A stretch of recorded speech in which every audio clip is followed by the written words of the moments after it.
नमस्कार दोस्तों, motivational banker में आपका स्वागत है। दोस्तों, हमें आपके लिए जीआईबी, सीआईबी और प्री प्रमोशन का वन स्टॉप सॉल्यूशन। फ्रेंड्स, इस वीडियो लेक्चर में हम यूनिट 28 जो हमारा एबीएम का पेपर है, एडवांस बैंक मैनेजमेंट का, सीआईबी का, उसका यूनिट 28 कवर कर रहे हैं, working capital finance. Working capital finance में हम जानेंगे कि वर्किंग कैपिटल का कंसेप्ट क्या है, वर्किंग कैपिटल क्या है, क्यों रिक्वायरमेंट है वर्किंग कैपिटल की, वर्किंग कैपिटल साइकिल क्या होता है, लिक्विडिटी रेशियो क्या होते हैं। फिर हम अलग अलग असेसमेंट मेथड समझेंगे कि 3 असेसमेंट मेथड कौन से हैं, टंडन कमेटी के जो 2 नॉर्म्स हैं एमपीबीएफ के, वो क्या हैं, आईटी सेक्टर में अगर वर्किंग कैपिटल की रिक्वायरमेंट है तो कौन सा मेथड लगेगा। ये सब बातें हम इस वीडियो लेक्चर में समझने की कोशिश करेंगे। तो चलिए शुरुआत करते हैं। सबसे पहले देखते हैं concept of working capital. Working capital का कंसेप्ट क्या है, वर्किंग कैपिटल का मतलब क्या है। वर्किंग कैपिटल का बेसिकली मतलब होता है करंट एसेट की रिक्वायरमेंट। जब हम बैलेंस शीट बनाते हैं, देखिए जब हमारी ये बैलेंस शीट बनती है तो यहाँ फिक्स्ड एसेट आता है और यहाँ करंट एसेट आता है, यहाँ पे हमारा नेटवर्थ आता है, लॉन्ग टर्म लाइबिलिटी और शॉर्ट टर्म लाइबिलिटी। इस तरह से हमारी बैलेंस शीट बनती है। तो ये जो पोर्शन है हमारा, ये आपका वर्किंग कैपिटल है। करंट एसेट की जो रिक्वायरमेंट है फर्म की, वो वर्किंग कैपिटल कहलाती है। ठीक है, working capital needed to run day to day business of the firm. देखिए फिक्स्ड एसेट क्या है, माना आपने फैक्ट्री डाली, उसमें मशीनरी खरीदी, उसमें बिल्डिंग बनाई, ये सारा तो एक बार में खर्चा हो गया आपका। अभी आपको डे टू डे बिजनेस जो चलाना है, उसके लिए क्या ज़रूरत है, आपको रॉ मटेरियल की ज़रूरत पड़ेगी, आपको कैश की ज़रूरत पड़ेगी। जब माल बेचेंगे तो आपके डेटर खड़े हो जाएंगे।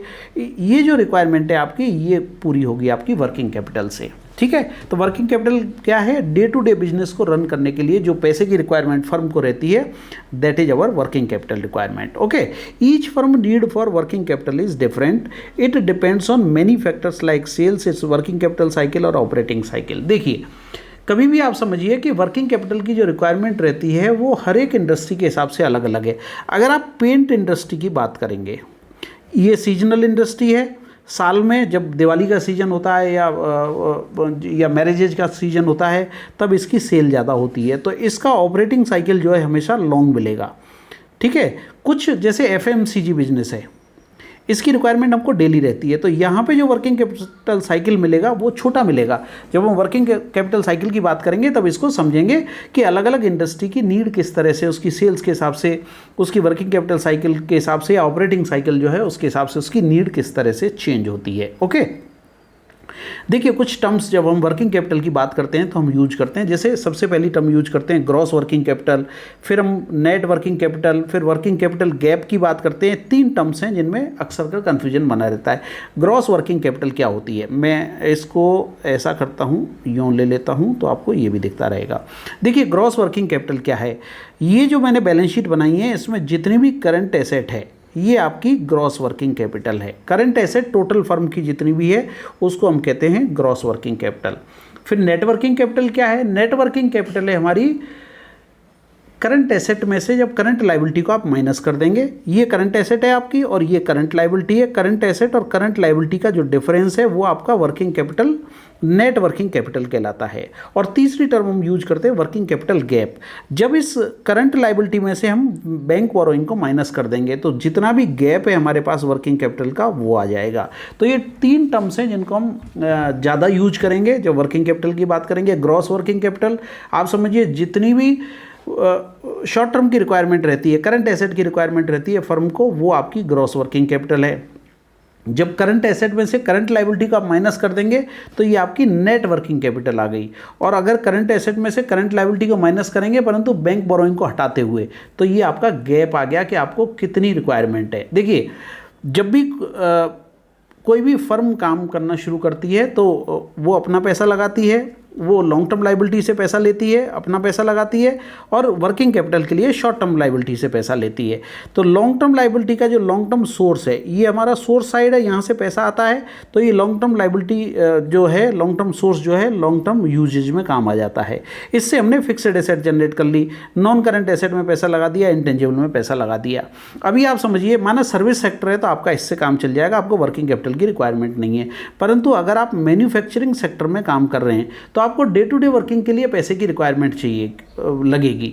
तो ये रिक्वायरमेंट कहाँ से पूरी होगी, ये पूरी होगी यहाँ से करंट एसेट के लिए। तो करंट एसेट के लिए आप करंट लायबिलिटी के थ्रू फाइनेंस उठाते हैं, जैसे बैंक से आपने पैसा लिया, सन्ड्री क्रेडिटर से पैसा लिया, या जो आपके सप्लायर्स हैं उनसे एडवांस ले लिया आपने। इस तरह से जो आपको पैसा मिलता है वो आप डेली वर्किंग में इसको यूज करते हैं। ओके, चलिए अब आगे चलते हैं। आगे हम देखेंगे वर्किंग कैपिटल साइकिल के बारे में समझेंगे। वर्किंग कैपिटल साइकिल कैसे काम करता है, ये देखिए मैंने बैलेंस शीट आपको बना के दिखाई थी। यहाँ पे नेटवर्थ, लॉन्ग टर्म लाइबिलिटी, इधर fixed asset, non current asset, intangible asset, और ये करंट एसेट और करंट लाइबिलिटी की फिगर हैं। करंट एसेट में क्या आ गया आपका, कैश और बैंक बैलेंस आ गया, स्टॉक या डेटर्स आ गए, स्टॉक या इन्वेंट्री आ गई, इसके अलावा डेटर्स आ गए, और प्रीपेड एक्सपेंसेस जो पहले से आपने पे कर दिया है।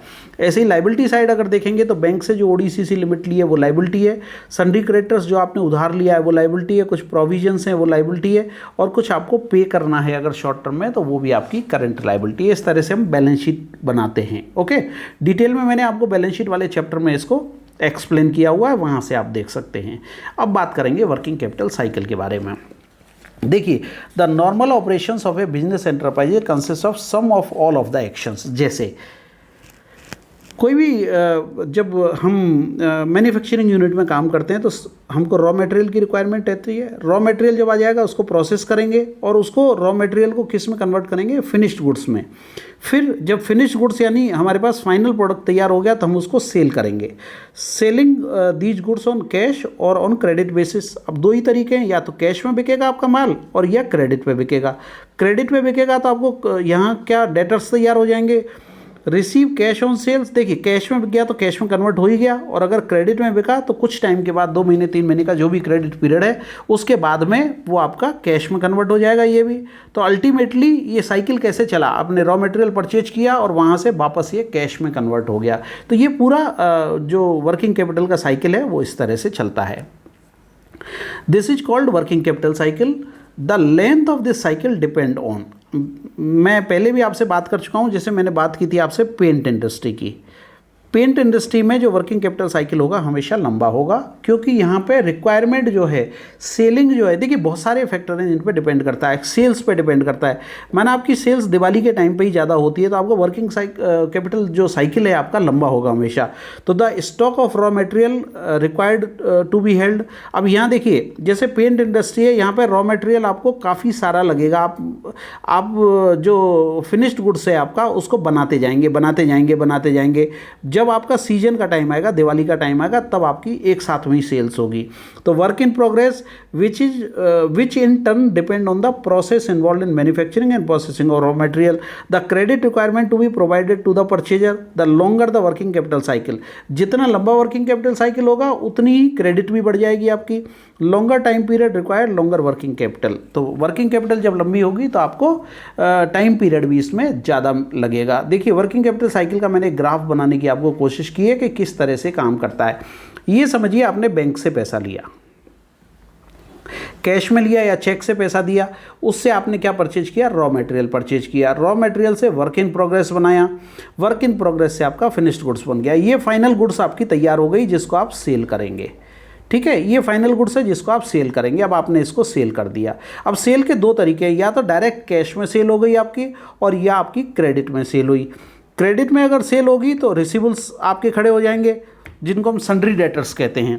और सन्ड्री डेटर्स माना 2 महीने 3 महीने जो भी इनको टाइम पीरियड आपने दिया, उसके बाद जैसे ही रिकवरी हो जाएगी तो ये भी कैश में कन्वर्ट हो जाएंगे। तो जहाँ से हमने शुरू किया था वहीं हम पहुँच गए, यानी हमने कैश से शुरू किया था और हमारा वापस पैसा घूम के कैश में ही आ गया।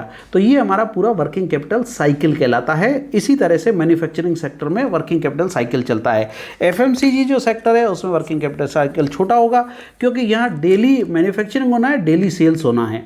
आपको चाय की रिक्वायरमेंट हमेशा रहेगी, आपको राइस की रिक्वायरमेंट हमेशा रहेगी, आपको जो व्हीट है, गेहूँ है या आटा है उसकी रिक्वायरमेंट हमेशा रहेगी। तो ये एफएमसीजी के जो बिस्किट्स है उसकी रिक्वायरमेंट आपको डेली बेसिस पे रहेगी।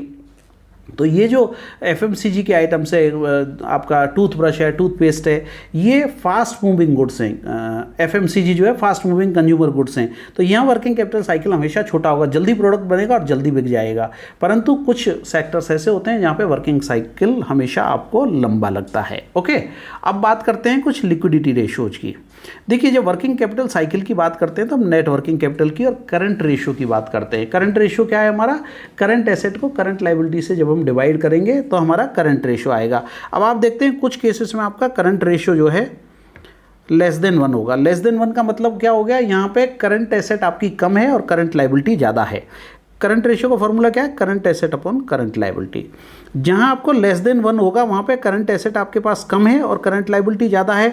दूसरा केस ऐसा होगा जहां करंट एसेट और करंट लायबिलिटी आपकी बराबर है, तो यहाँ पे आपका जो करंट रेशियो होगा वो 1 होगा। और कुछ केस ऐसे होंगे जहाँ करंट एसेट ज़्यादा है और करंट लायबिलिटी कम है, तो यहाँ पे जो करंट रेशियो आएगा आपका मोर देन 1 आएगा। ठीक है ना? तो इस तरह से आपका करंट रेशियो चलेगा। For banker providing working capital finance the liquidity ratios specially the current ratio plays a very important role in assessment, sanctioning decision and monitoring. The assessment involve stipulation of minimum working capital, minimum working net working capital, NWC जिसको कहते हैं, to be brought in by the enterprises. ये margin है। NWC क्या है? NWC आपका margin जो borrower लेके आएगा। Okay, brought in by the enterprises from its long term sources. This result in a minimum current ratio of more than 1. इस case में हम फाइनेंस करेंगे which the bank want the enterprises to maintain at all time. ठीक है, this is normally mentioned in the terms and condition of the sanction and become an important tool for the bank to monitor and use of funds by the enterprises. देखिए, current asset अगर कम होगा तो यहाँ पे finance bank करना पसंद नहीं करेगा। करंट एसेट अपन करंट लायबिलिटी अगर इक्वल होगा तो भी नहीं, और जहाँ करंट एसेट ज़्यादा है करंट लायबिलिटी कम है वहाँ बैंक प्रीफरेबली फाइनेंस करेगा। तो हमेशा ध्यान रखें कि करंट एसेट जो करंट रेशियो आपका मोर देन 1 होना चाहिए, तभी बैंक उसको फाइनल कंसीडर करेगा असेसमेंट के लिए। ओके, अब कुछ मेथड्स पे हम बात करते हैं। जैसे 3 मेथड्स हम यूज करते हैं जब भी वर्किंग कैपिटल फाइनेंस करेंगे। हम 3 मेथड्स यूज करते हैं। देखिए, एक मेथड है आपका प्रोजेक्टेड टर्नओवर मेथड, जो 5 करोड़ तक के प्रपोजल्स में हम काम में लेते हैं।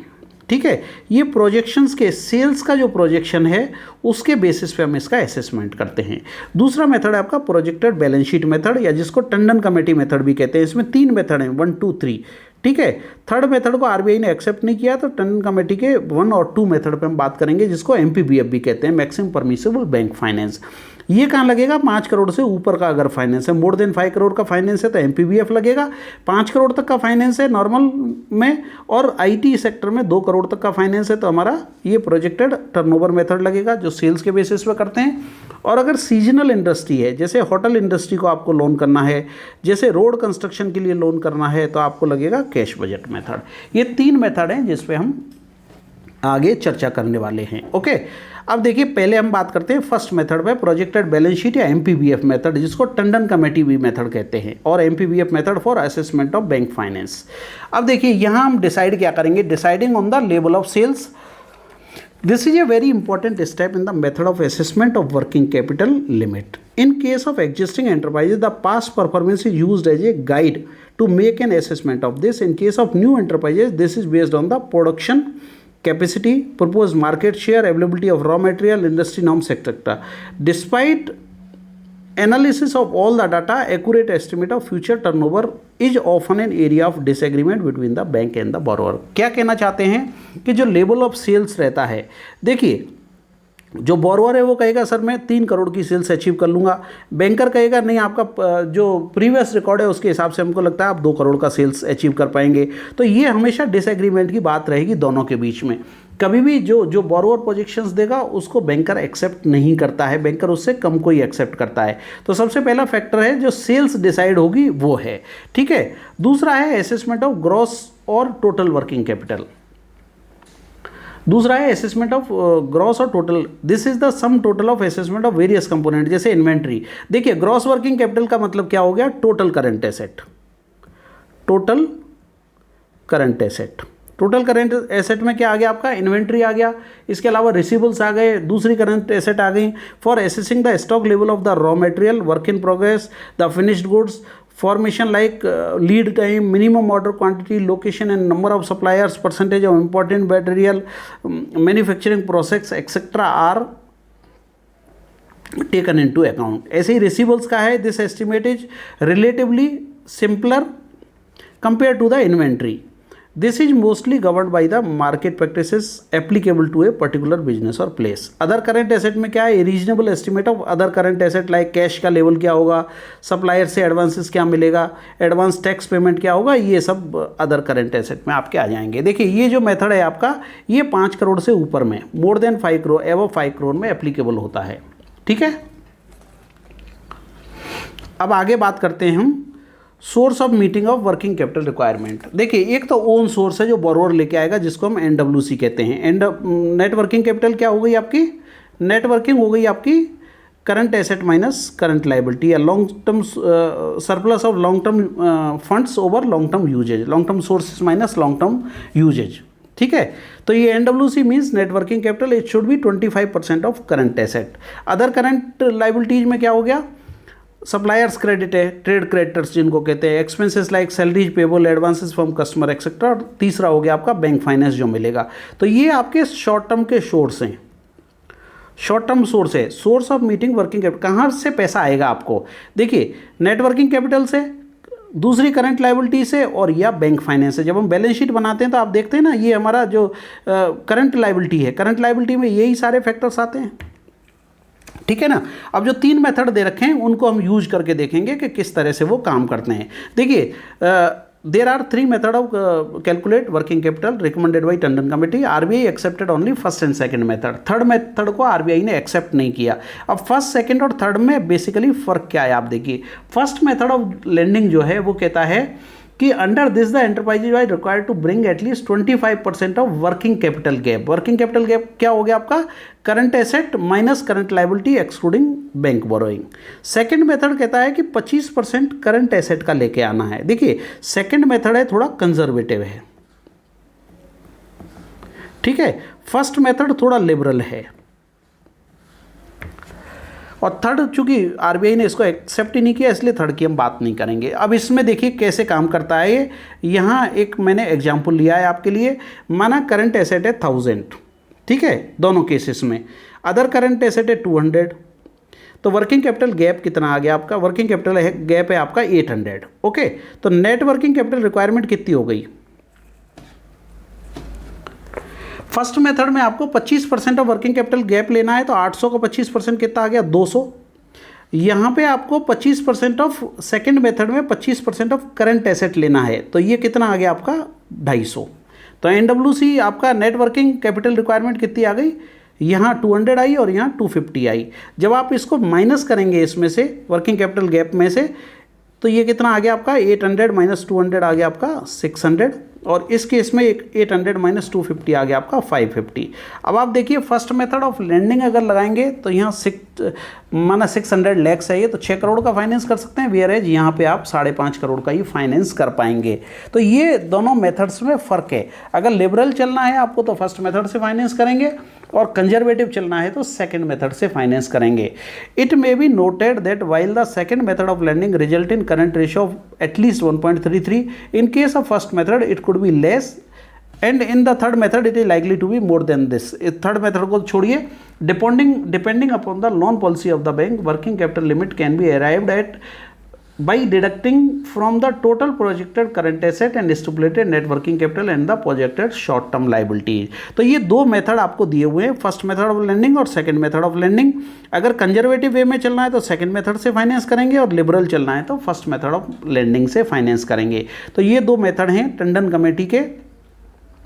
5 करोड़ से ऊपर का अगर फाइनेंस करना है, मोर देन 5 करोड़ का अगर फाइनेंस है, तो ये मेथड हम इसमें इस्तेमाल करते हैं। ओके, अब बात करेंगे हम प्रोजेक्टेड सेल्स मेथड पे, टर्नओवर मेथड जिसको कहते हैं। देखिए this method is used in working capital limit up to 5 crore, IT sector का है तो 2 करोड़ तक के लिए। Working capital is calculated based on projected sales, ठीक है। मिनिमम वर्किंग कैपिटल जो है minimum 25% of accepted projected sale होगी। एक्सेप्टेड का मतलब क्या है मैं आगे बताऊंगा आपको।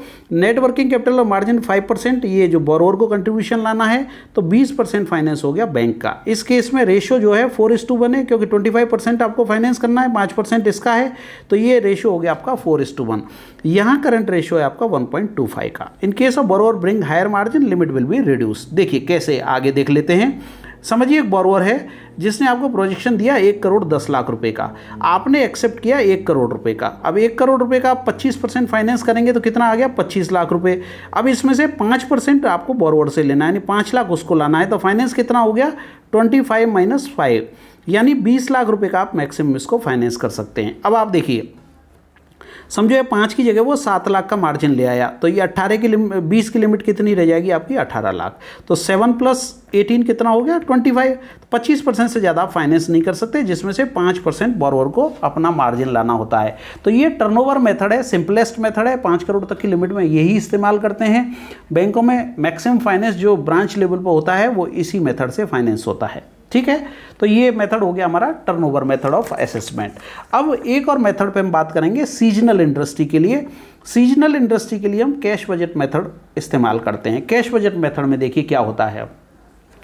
Under this method working capital is assessed based on inflow and outflow of cash. देखिए जैसे मैं बात करूं आपसे, जैसे मैंने बताया आपको होटल इंडस्ट्री या कंस्ट्रक्शन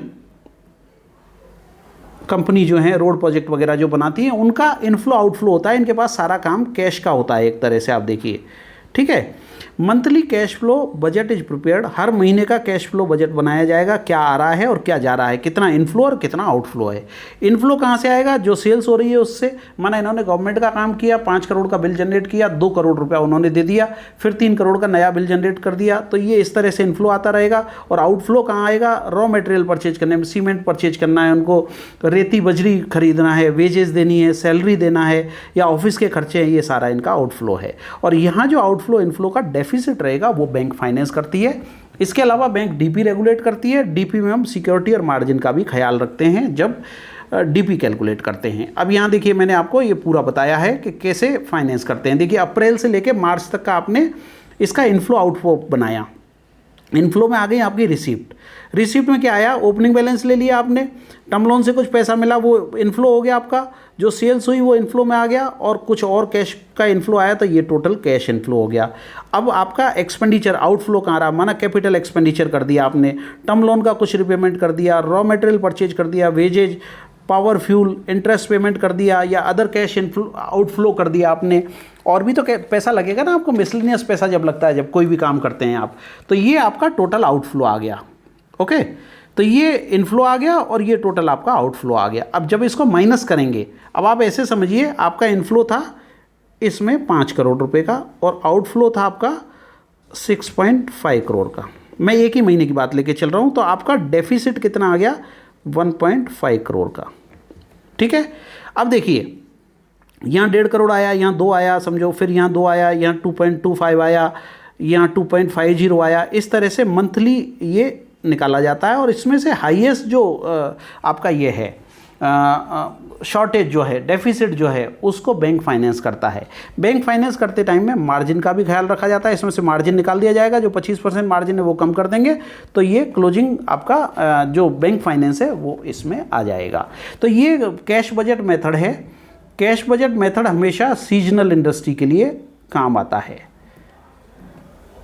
ठीक है फ्रेंड्स। तो ये मैंने आपको वर्किंग कैपिटल फाइनेंस के बारे में इसमें बताया है। इसमें मैंने 3 मेथड्स पे आपसे बात की है। टंडन कमेटी के जो 2 मेथड हैं, जिसमें फर्स्ट मेथड में हम 25% ऑफ वर्किंग कैपिटल गैप लेते हैं, और सेकंड मेथड में 25% ऑफ करंट एसेट लेते हैं मार्जिन की फॉर्म में, ठीक है। तो फर्स्ट मेथड में आपको ज़्यादा फाइनेंस देना होता है और सेकेंड मेथड में कंपेरेटिवली कम फाइनेंस जाता है। दूसरा मेथड है आपका प्रोजेक्टेड सेल्स मेथड, जिसमें जो बोरोवर प्रोजेक्शन देता है उसमें से हम एक्सेप्ट करते हैं, एक्सेप्टेड प्रोजेक्टेड सेल्स पे लेते हैं। माना उसने 1.5 करोड़ का प्रोजेक्शन दिया, हमने 1/20 का एक्सेप्ट किया तो 1/20 का 25% करेंगे, उसमें से 5% मार्जिन निकाल देंगे तो 20% हमारा फाइनेंस हो जाएगा। और थर्ड मेथड है हमारा ये कैश बजट मेथड, जो हम सीजनल इंडस्ट्री के लिए इस्तेमाल करते हैं। इसी यूनिट का सेकेंड पार्ट हम अगले वीडियो में कवर करेंगे। Thank you very much friends for watching this video.